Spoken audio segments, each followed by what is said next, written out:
The following is my theory of the meaning of life, who we are, and the purpose of our existence. This is in no way meant to discourage or challenge your beliefs. It is not intended to create a new belief system or religion. It is not a unique theory. It is simply a culmination of a variety of ideas and thoughts that I've discovered through research of both religion and science, in addition to what has been revealed to me through various forms of meditation. To clarify, the use of the word revealed is not intended to imply a supernatural experience, as I'm aware that these revelations were formed in and possibly of my own human thoughts. However, it's also not meant to dismiss the possibility of a kind of removing of a veil in order to gain human understanding through both thoughtful meditation and natural enhancement meditation. Here's the conclusion that I've come to. In the beginning, there was Source. I can't even begin to attempt to wrap my mind around, with the limited human understanding that I have, of who Source is, where it came from, what it consists of, when it came to existence, or why it exists. My belief of Source would be similar to many others' ideas of God, or Allah, or other deities. However, I prefer to stay away from those terms, as they often have a religious connotation associated with them. Now, Source, in the beginning, could also be called the singularity.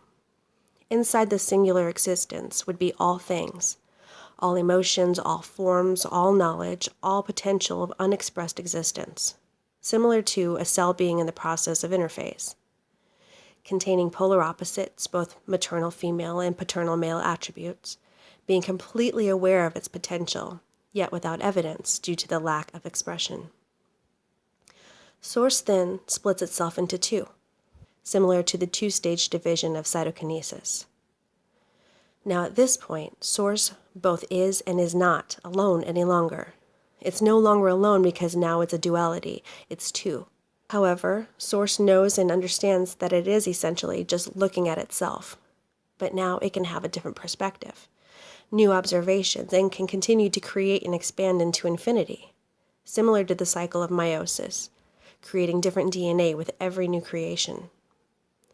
The combination of these two parts together creates a Vesica Pisces, which has been referred to in other beliefs as the womb of the universe. This creation and process eventually produced everything in existence. Every new creation in every form has different genetic code, random mutations, and several other variables. In humans, for example, having completely unique DNA programmed into us determines not only physical characteristics, but also diseases, disorders, intelligence, lifespan, and more. Combine this human programming with the random firing of neurons in the brain, which determines our emotions, our reactions, our behaviors, and so on. Let's continue to add to these variables the location of birth, parental upbringing, culture, community influence, financial status, and so on and so on.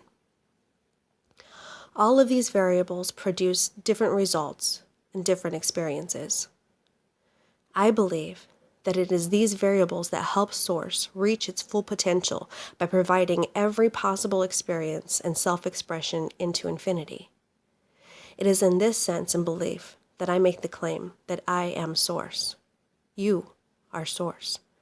Everything in existence is Source, expressing itself in different forms, from the smallest bacteria to the universe and everything it contains.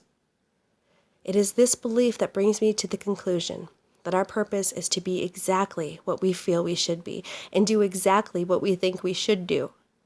It is apparent to me that we, along with all other life forms, exist to express the very essence of who we are and to have the impossibly replicable experiences that we have. Because of this, we should not interfere with Source expressing itself in other forms of existence. When we help others, we are helping ourselves as Source. When we hurt others, we are literally hurting ourselves as Source. If we realize that when we suffer, it's not because our gods have abandoned us or are punishing us. Pain, pleasure, sadness, happiness, mundaneness, excitement, these are all necessary in order for us as Source to have every possible experience, full expression, and infinite expansion. In my opinion and perspective, that is who we are. That is our purpose, and that is the meaning of life.